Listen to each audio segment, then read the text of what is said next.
My dear friends, you who seek truth amidst the shadows of history, pause for a moment and listen. There is a question, ancient and forbidden, that stirs the soul and unsettles the heart. Did Lucifer, the morning star, the radiant rebel of heaven, take a wife? The very thought is a spark in the darkness, blasphemous to some, irresistible to others. Who could she be, this unseen figure cloaked in mystery? Why does no sacred text proclaim her name? And if she existed, what power did she wield in the cosmic struggle between light and shadow?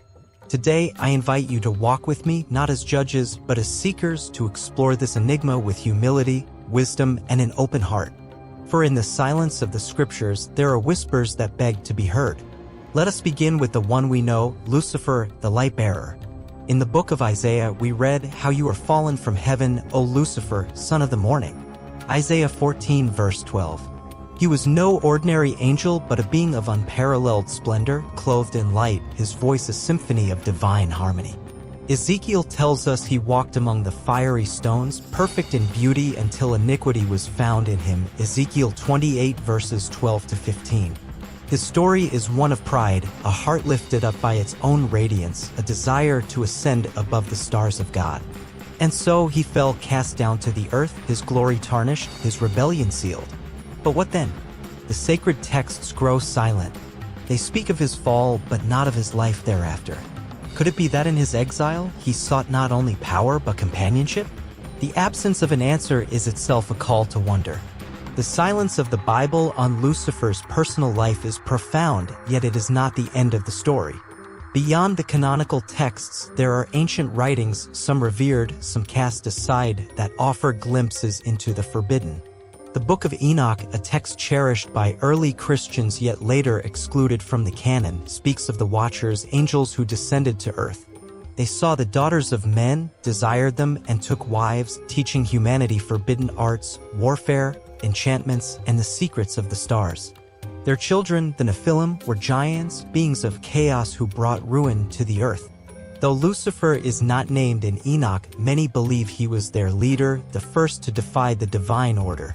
And if he led this rebellion, might he have gone further? Might he have bound himself to a woman, human or otherwise, in an act of defiance that shook the heavens? Consider the weight of such a union. An angel, once a servant of the Most High, choosing to entwine his fate with flesh, this is no mere act of love, but a declaration of war. It is a rebellion not only against God's throne, but against the very order of creation. If Lucifer took a wife, who might she have been? Some whisper of Lilith, the first woman who, according to Jewish tradition, refused to submit to Adam and fled Eden. Cast out, she became a demoness, a figure of rebellion. Could it be that two exiles, Lilith and Lucifer, found each other in the wilderness between heaven and earth? Their union, if true, would be a mirror of chaos, a partnership of defiance that challenged the Creator's design. Together, they would stand as a symbol of all that rejects submission to the divine will. My dear friends, as we journey deeper into this mystery, let us hold fast to humility, for we tread on ground both sacred and perilous. If Lucifer, the fallen light-bearer, indeed took a wife, her identity remains shrouded in shadow. Beyond Lilith, other names emerge from the whispers of ancient lore.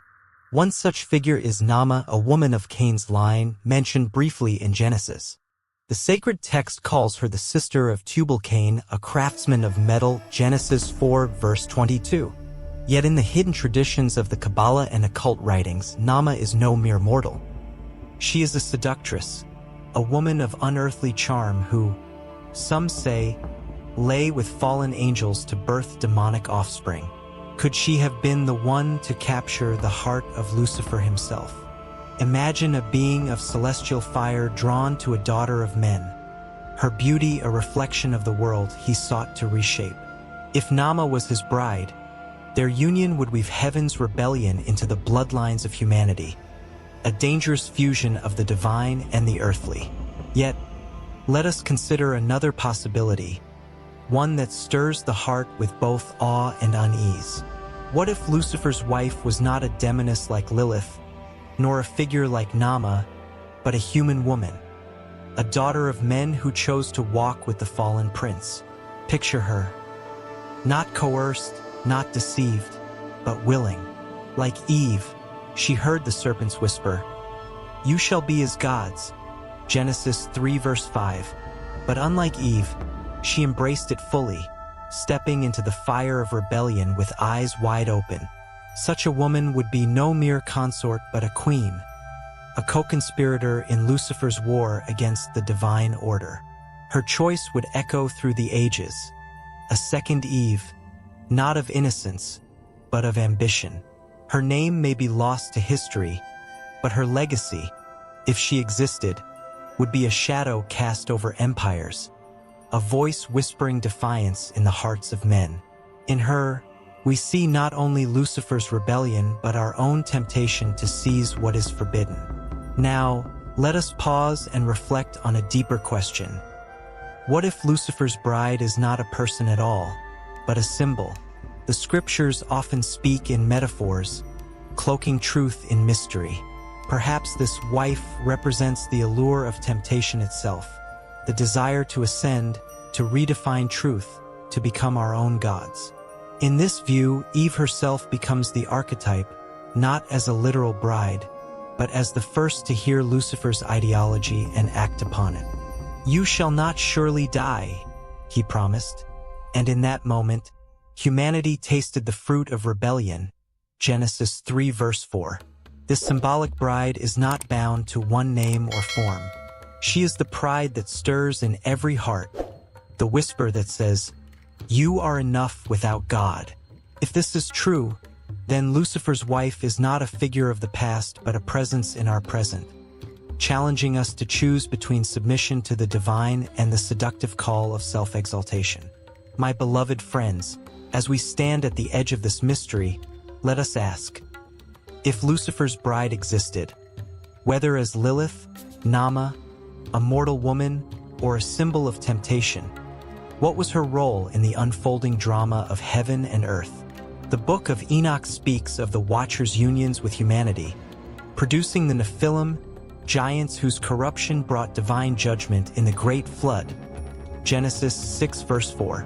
If Lucifer, the leader of this rebellion, took a wife, her influence would not be confined to a single act but woven into the fabric of history. Some ancient traditions name her a queen of demons, reigning beside her fallen prince in a spiritual underworld. Others depict her as a wandering spirit, whispering to kings, birthing tyrants, and sowing discord through the ages.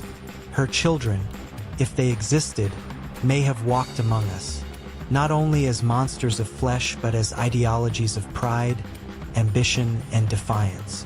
Could her legacy linger in the empires that rose and fell, in the philosophies that challenged the divine, in the quiet rebellions of the human heart? We must ponder this with care, for her story, if true, is not merely ancient but alive, touching the choices we make today. And now, let us draw this journey to a close, not with answers, but with a call to reflection. The question of Lucifer's wife, whether she was a rebel like Lilith, a seductress like Nama, a willing mortal, or the embodiment of temptation itself, remains unanswered, cloaked in the silence of scripture and the shadows of myth. Yet, this mystery is not about naming a figure but understanding a truth. The battle between light and darkness is fought not only in the heavens but within us. The scriptures remind us, be sober, be vigilant, because your adversary the devil walks about like a roaring lion, seeking whom he may devour. 1 Peter 5 verse 8. If Lucifer had a bride, her power lay not in her name but in her influence, her ability to seduce the soul with promises of glory, knowledge, and freedom apart from God. Whether she was real or symbolic, her story warns us of the allure of rebellion, the danger of pride, and the cost of turning from the Creator's love. Dear ones, as we part, I invite you to carry this question in your hearts. What voices do we heed in our lives? Are they the whispers of light, calling us to humility, love, and surrender to the divine will? Or are they the echoes of a darker promise, urging us to ascend without permission to grasp what is not ours? The mystery of Lucifer's bride is not a tale of the past but a mirror for the present. It asks us to examine our desires, our choices, and our faith. If she exists, whether in flesh or in spirit, let her story be a reminder that even in the deepest shadows, the light of God's mercy shines. Turn to that light, my friends. Seek the truth not in forbidden texts alone, but in the quiet of prayer, in the love of neighbor, in the hope that redeems. Who was she? Perhaps we will never know. But in seeking her, may we find ourselves closer to the one who calls us home. Thank you for walking this path with me. May peace be with you, now and always.